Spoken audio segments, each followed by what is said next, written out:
लोगों ने देखी होगी, केवल 1 मिनट की भूमिका लेता हूँ।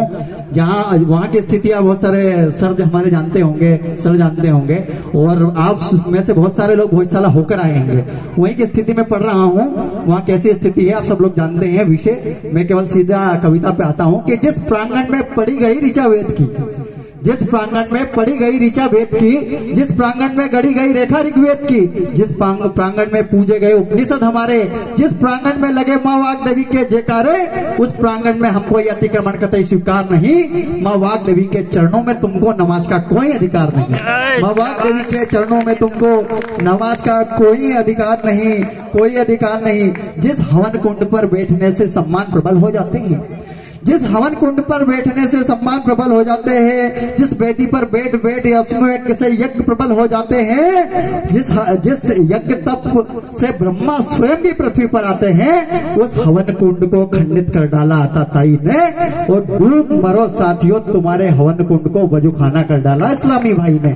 तुम्हारे हवन कुंड को वजूखाना कर डाला इस्लामी भाई ने, वजूखाना कर डाला इस्लामी भाई ने।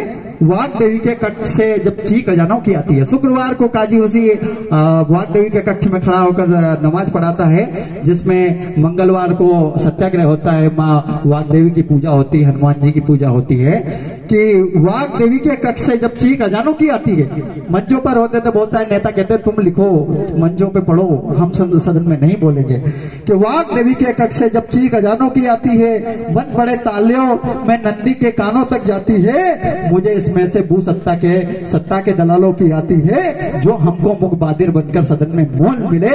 मुझे सर में ऐसे दुष्ट दुशासन नेताओं पर आती है, मुझे सर में ऐसे दुष्ट दुशासन नेताओं पर आती है। हमने सत्ता से स्वाभिमान कुचलते देखा है, और केवल हमने सत्ताधीशों को वहां नमाजों की चिंता करते देखा है। ध्वज केसरिया हमने मौलवी के हाथे जलते देखा है, और तुम शायद देख न पाए इन कोलाहलों में। मैंने हर शुक्रवार को भोजशाला को फूट फूट कर रोते देखा है, मैंने हर शुक्रवार को भोजशाला को फूट फूट कर देखा है। धारा नगरी जो राजा भोज की राजधानी कहलाती थी, संदीपानी से गुरुकुल की आदर वेद विद्वानी कहलाती थी, जो अस्त्र शस्त्र की पोषण एक रवानी थी, अब वो धारा एक वंचित अधिकार दिखाई देती है। अब वहां पर माँ वाग देवी एक बूढ़ी मासी जैसे लाचार दिखाई देती है, एक बूढ़ी मासी लाचार दिखाई देती है। इस राजनीति के तुष्टीकरण में हम कितने दशकों तक झेल गए, इस राजनीति के तुष्टीकरण में हम कितने दशकों तक झेल गए, और केवल तुम कुर्सी के खातिर मेरे मंदिर शिवालों से खेल गए।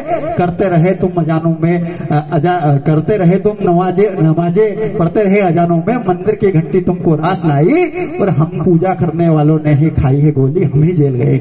हम पूजा करने खाए वालों ने ही खाई है गोली, हम ही को जेल गए। उठो साथियों, भूमि अब प्रतिमान मांग रही, जंजीरों को तोड़ भोजशाला का स्वाभिमान मांग रही, आताताइयों से लड़ने को प्राणदान मांग रही, भोजशाला को मुक्त कराने को कोठारी बंधुसा बलिदान मांग रही, कोठारी बंधुसा बलिदान मांग रही।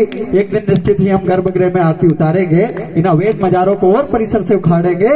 हमको साथी फिर से भोजशाला का गौरव लौटाना है, हमको फिर से लंदन से वाग देवी की प्रतिमा को लाना है। बहुत बहुत आभार, बहुत सारा बढ़िया। कंक्लूड करता हूँ कि